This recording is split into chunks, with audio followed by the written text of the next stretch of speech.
नमस्कार, आप देख रहे हैं मुसर्रत टाइम्स लाइव। एक नजर इस विशेष रिपोर्ट पर। राशिद शेख ने कहा, मोदी जी के स्वच्छ भारत अभियान को ठेंगा दिखा रही है भाजपा शासित निगम। आज की हमारी शख्सियत है समाज सेवी व आप नेता राशिद शेख। ताज कॉलोनी निवासी राशिद शेख ने बताया कि ताज कॉलोनी रघुबरपुरा वार्ड 27 के अंतर्गत आती है और वार्ड के निगम पार्षद श्याम सुंदर अग्रवाल मौजूदा समय में पूर्वी दिल्ली नगर निगम के मेयर है और इनके वार्ड में ही बहुत ज्यादा गंदगी है। मोदी जी ने पूरे भारत में स्वच्छ भारत अभियान चलाया था, पर दिल्ली की भाजपा शासित निगम व उनके निगम पार्षद ही इस अभियान को ठेंगा दिखा रहे हैं। इनके वार्ड की जनता को और क्या परेशानी आ रही है उसके बारे में पूछा हमारे संवाददाता मोहम्मद अनीस ने, और उन परेशानियों के बारे में बता रहे हैं समाज सेवी व आप नेता राशिद शेख। आइए सुनते हैं इनके वार्ड की परेशानियों के बारे में इन्हीं की जुबानी। नमस्कार, इस वक्त मौजूद है ताज कॉलोनी में। यहाँ पर हमारे साथ मौजूद है राशिद शेख। उनसे ही पूछते हैं यहाँ पर जो जन समस्याएं क्या क्या आ रही हैं, क्या क्या शिकायतें जनता आपको देती है।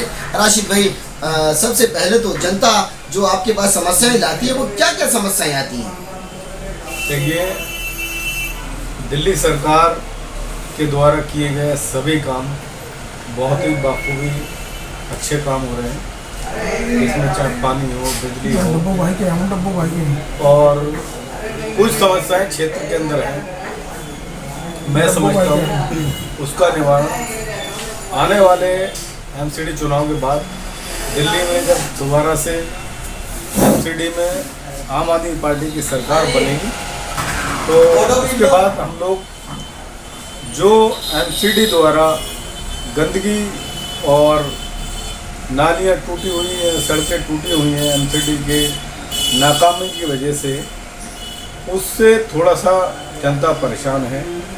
और मैं समझता हूँ ये पिछले 20 साल से भारतीय जनता पार्टी की एमसीडी में सरकार होने से भ्रष्टाचार बहुत ही अधिक हो गया है।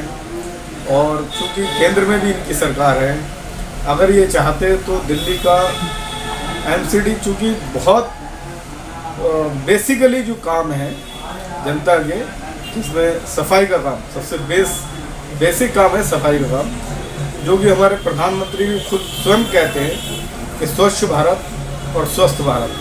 तो मैं समझता हूँ उनके कहे हुए शब्दों को अनुकरण ना करते हुए एमसीडी में जो लोग बैठे हुए हैं निगम पार्षद भारतीय जनता पार्टी के, उन लोगों ने उन शब्दों को नज़रअंदाज कर दिया।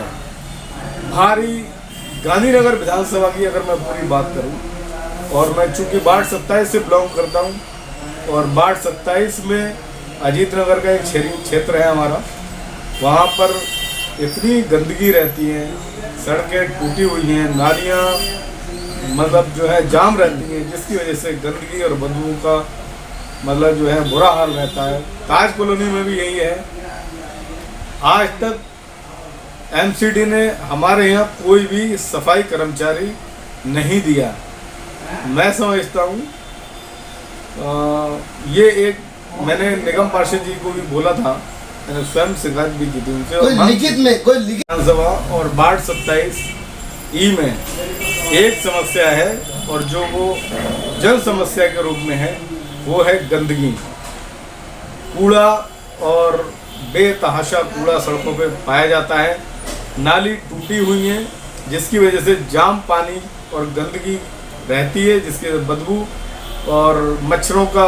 और इस वर्ष चूँकि कोरोना काल था और कोरोना के बाद इतनी भयंकर बीमारी से हम लोग मतलब जो है गुजरे हैं, उसके बाद भी एमसीडी ने अभी तक कोई फॉगिंग सिस्टम नहीं किया, इससे मच्छर पैदा हो गया और इससे तरह तरह की बीमारियां, डेंगू जैसा आप देख रहे होंगे उत्तर प्रदेश में। तो एमसीडी को हराने के लिए कौन कौन से मुद्दे आप उठाएंगे? जो इलेक्शन आ रहा है एमसीडी का, कौन कौन से जो बिंदु के तौर पे जो आपके होंगे वो कौन कौन से होंगे? सबसे बड़ा मुद्दा ये है हमारा, एमसीडी में 20 साल से जो भाजपा भ्रष्टाचार कर रही है, इसके बहुत सारे प्रमाण हमारे पास हैं और मैं आपके माध्यम से जनता को विस्तार से उनका कुछ जैसे कि अभी जो बताया था जगह सिनेमा बेच लिया, इस तरीके का है या कुछ भ्रष्टाचार बढ़ा या भ्रष्टाचार छोटे छोटे उनके छोटे छोटे भ्रष्टाचार? देखिए, बेचने की बात आपने मुझसे कर ली।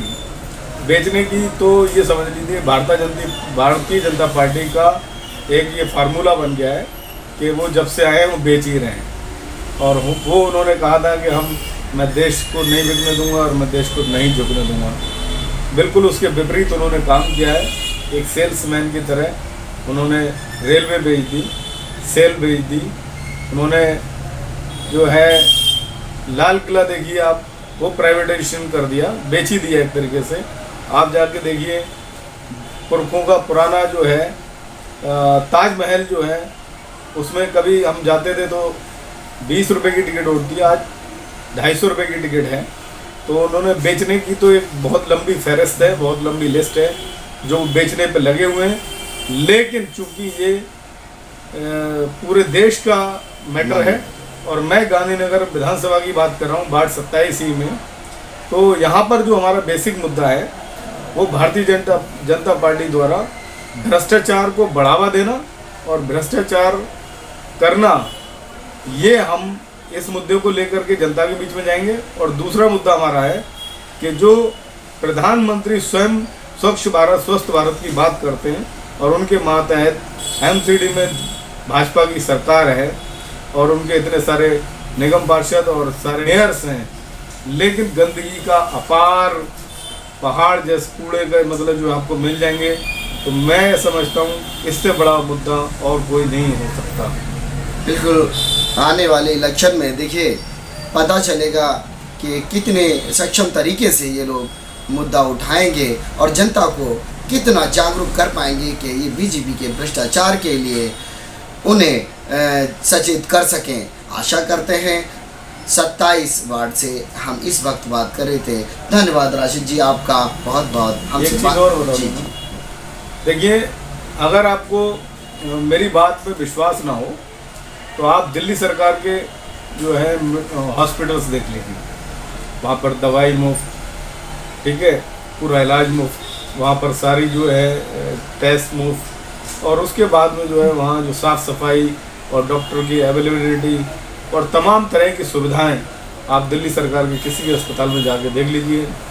और उसके विपरीत आप जब एमसीडी के किसी भी हॉस्पिटल में जाएंगे तो आपको वहाँ पर न डॉक्टर सही से मिलेंगे देखने वाले, गंदगी सफाई भी वो उस स्तर की नहीं होगी, दवाइयाँ भी उस स्तर की नहीं होंगी और ना मिल पाती हैं। इसी के साथ में अगर आप एमसीडी के दिल्ली सरकार के स्कूलों को देख लीजिए, पूरे हिंदुस्तान ही नहीं पूरे देश पर विदेश में जो है केजरीवाल और इस मॉडल को जो है पहले लोग कहते थे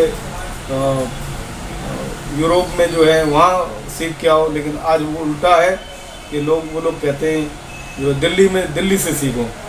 तो उसी के बिल्कुल विपरीत एमसीडी के स्कूल में आप जाके देख लीजिए, ना उसमें ठीक से टीचर पढ़ा रहे होंगे, ना वो बच्चे अवेलेबल होंगे उतने जिस तरीके से होना चाहिए, ना उस स्कूल की बिल्डिंग में इतना अच्छा काम मिलेगा आपको।